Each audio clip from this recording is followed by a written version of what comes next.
Hello everyone, WhatsApp, কী অবস্থা সবার? আশা করি সবাই ভালো আছেন আর আমিও ভালো আছি। বাইকের ড্যাশবোর্ড দেখে কিন্তু বুঝে গেছেন আজকে কী বাইক নিয়ে আপনাদের সামনে আলোচনা করব। সো দ্যাটস ওয়াই আজকে আপনাদের সামনে আলোচনা করব রয়্যাল এনফিল্ড বুলেট 350 নিয়ে। আর এই বুলেট 350 কিন্তু বাংলাদেশের টপ ক্লাস রয়্যাল এনফিল্ডের ভিতরে সব থেকে পপুলার বাইক, যেটা আমাদের বাংলাদেশের রিসেন্টলি লঞ্চ হয়েছে এবং সবাই কিন্তু বাইকটা আজকে কালকে এই 2-3 দিনের ভিতরে কিন্তু ডেলিভারি পাচ্ছে। আর এটা আমার ভাইপোর বাইক, ও ডেলিভারি পাইছে আজকে, আর আজকেই চলে এসেছি ফার্স্ট ইমপ্রেশন একটা ভিডিও বানাইতে। তো লেটস গো, চলুন বাইকে কী আছে না আছে এই বিষয়ে একটু কথা বলি। বাইকে কিন্তু বরাবর অন্য বাইকের মতো কিন্তু ইঞ্জিন কাট অফ না, এটাতে কিন্তু আপনি ইঞ্জিন কাট অফ দিয়ে আবার ইগনিশন দিয়ে দেন এটাতে ইগনিশন পাওয়ার অন করবেন। তো একটু ডিফারেন্ট আছে অন্য বাইকের থেকে। সো দ্যাটস ওয়াই একটু প্রথমে চালাইতে গেলে যারা বিগিনার তাদের একটু সমস্যা হতে পারে। ম্যানুয়াল সিগন্যাল লাইট ইউজ করা হয়েছে এটাতে। আর মিটারটা কিন্তু অনেকেই বলে অ্যানালগ মিটার, কিন্তু আসলে এটা অ্যানালগ না, অ্যানালগ এবং ডিজিটাল, সেমি ডিজিটাল এবং অ্যানালগ এটাকে বলা হয় আর কি। তো বাইক ওভারঅল বেস্ট হওয়ার কথা, কারণ বাইক যেহেতু রয়্যাল এনফিল্ড, যেহেতু একটা ব্রিটিশ কোম্পানির বাইক, সেহেতু বাইকের সার্ভিস বলেন, বাইকের কোয়ালিটি বলেন, ওভারঅল বেস্ট হওয়ারই কথা। তো চলুন বাইকটা চালিয়ে দেখি, কারণ বাইক না চালাইলে বাইকের কমফোর্ট জোন বুঝতে পারবো না, আর এই বাইক সম্পর্কে আমি বলতেও পারবো না। গিয়ার শিফটিং কিন্তু খুবই স্মুথ, যেহেতু নতুন বাইক, আর কিছুদিন চালাইলে গিয়ার শিফটিং আরও স্মুথ হবে।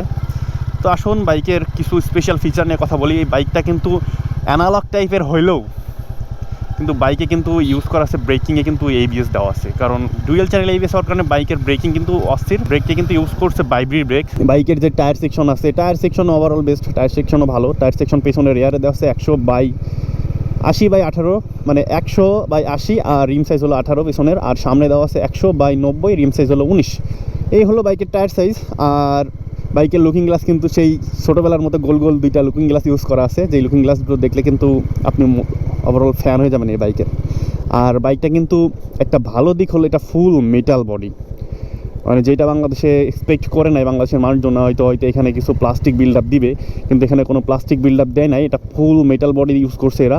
এই বাইকের ওয়েটটা কিন্তু 195 কেজি, যেটা ওয়েটটা আমার কাছে অনেক বেশি লাগছে। তবে ক্রুজার যেহেতু টুরিস্ট বাইক, এটার ওয়েট যে কমফোর্টের জন্য এটার ওয়েটটা সবসময় বেশিই দেয় এরা। একটু পাওয়ার দেখায় আপনাদের, এই যে বাইক কিন্তু আমার 50, 60, 65, 70, 80, মানে মনেই হচ্ছে না যে আমি একটা বাইক চালাইতেছি এত পাওয়ার দিয়ে। তো যেহেতু ব্রেকিং পিরিয়ড, বাইকটাতে বেশি পাওয়ার দিব না। এই বাইকের মেন যেই বিষয়টা সেটা নিয়ে কথা না বললেই নয়, কারণ এই বাইকের এক্সস্ট হলো মানুষের ক্রাশ। মানে যেই চালাক না কেন এই রয়্যাল এনফিল্ডের সবার ফোকাস অন এই এক্সস্টের দিকে। এক্সস্টটা যত পাওয়ার রিডিউস হয়, এক্সস্টের সাউন্ড তত বাড়তে থাকে। বাংলাদেশের মানুষের কিন্তু এক্সস্টের উপর এক প্রকার ভালোবাসা আছে, তারা কিন্তু আফটার মার্কেট এক্সস্ট কিন্তু লাগিয়ে থাকে অন্যান্য যে কোনো বাইকে। বাইকটা চলেছে মাত্র 37 কিলোমিটার, যেটা আমি চালাইতেছি 37.2 কিলোমিটার।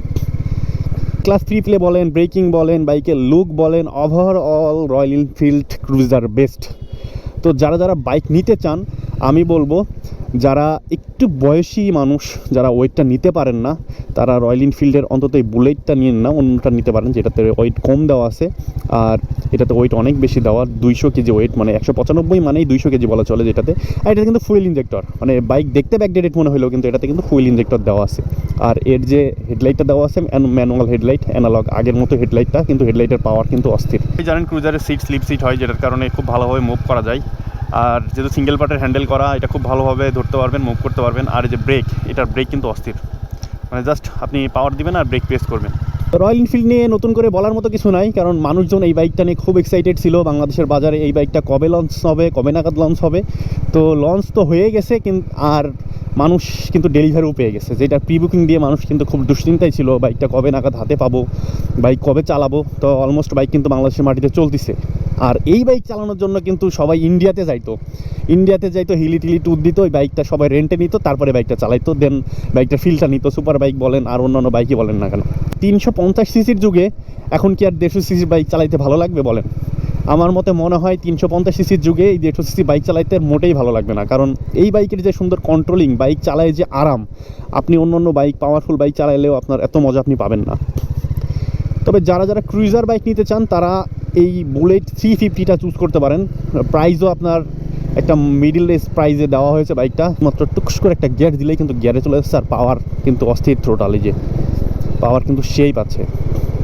আর এর মিটার ড্যাশবোর্ডটা কিন্তু খুবই সুন্দর ছোটোখাটোর ভিতরে। আর এখানে কিন্তু বুলেট হান্টারের একটা লোগো দেওয়া আছে এখানে, যেটা 350 সিসি দিয়ে আপনার ডিজাইন করা আছে। তো আর বেশি কথা বলবো না, রয়্যাল এনফিল্ড নিয়ে অনেক বক বক করে ফেলছি। তো দেখা হচ্ছে নতুন কোনো দিন নতুন কোনো ভিডিওতে। আল্লাহ হাফেজ।